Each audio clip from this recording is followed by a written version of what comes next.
Je l'ai surpris en train de déjeuner avec une femme. Pourtant, il m'a dit qu'il était en voyage d'affaires. Bonjour à tous et à toutes, je suis Nelly, votre love coach. Je vous accompagne dans vos relations amoureuses, dans le choix du partenaire idéal pour vous. Aujourd'hui, je partage avec vous l'histoire d'une jeune femme que j'ai eu en coaching et qui était désemparée parce que elle ne savait plus quoi faire face à la situation, le comportement de son conjoint.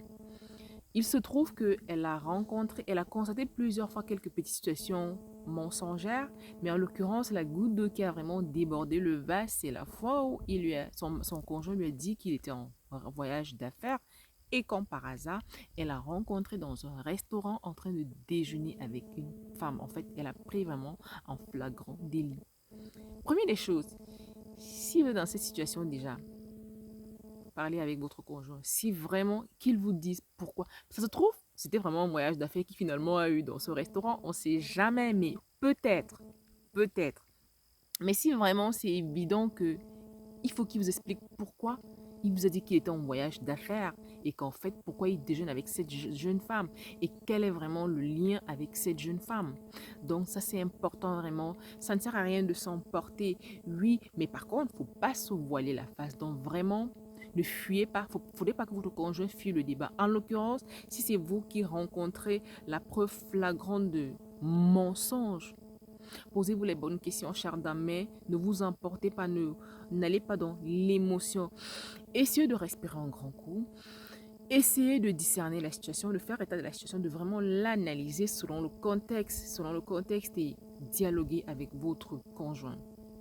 Si c'est une situation qui est récurrente, si vous vous rendez compte que ça fait plusieurs fois que votre conjoint vous raconte des choses qui ne sont pas toujours vraies, en parlez avec lui, qu'il vous explique pourquoi et faites le point sur votre situation. C'est pour ça que je vous accompagne par exemple à choisir le partenaire idéal pour vous. Celui avec qui vous aurez les mêmes valeurs, celui qui vous aime vraiment. Celui et quelqu'un qui vous aime ne va pas vous raconter des mensonges à répétition.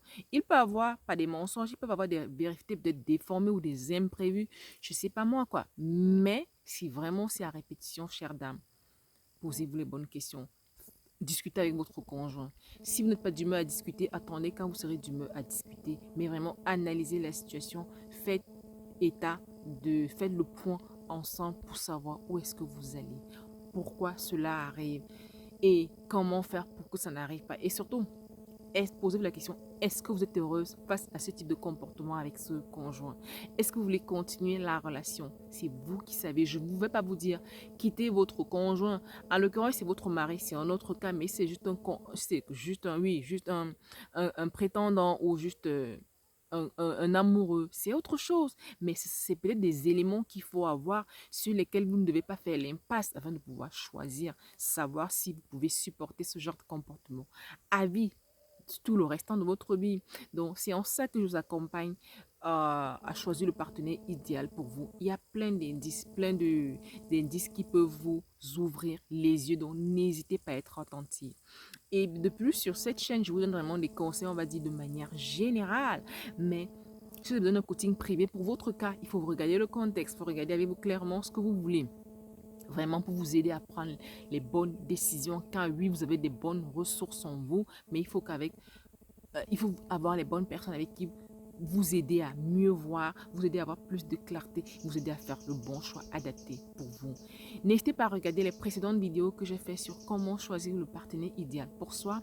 Et n'hésitez pas à réserver votre séance découverte si vous avez besoin d'un accompagnement, si vous êtes indécise face à quelqu'un avec qui vous êtes en relation et vous ne savez pas si vous allez continuer ou pas, mais déjà reconnaissez votre valeur. Posez vos limites. Ne tolérez pas des mensonges à répétitifs et en plus que vous pouvez constater régulièrement. Sachez ce que vous voulez. Sachez poser vos limites et sachez faire face aux éventuelles difficultés qui peuvent arriver dans votre relation de couple. Et sachez ce qui vous rend heureux. Sachez reconnaître celui qui pourra vous rendre heureuse. C'était mon conseil du jour. C'était ma capsule du jour. N'hésitez pas à me dire en commentaire comment vous vous comportez souvent si votre conjoint ou votre partenaire vous l'avez attrapé en flagrant délit de mensonge. Comment vous avez réagi? Comment vous avez pu supporter la situation? Comment vous avez pu gérer cette période de tempête. Je serais ravie de partager dessus avec vous. Plein d'amour, plein de belles choses et surtout à une prochaine vidéo. Bye bye!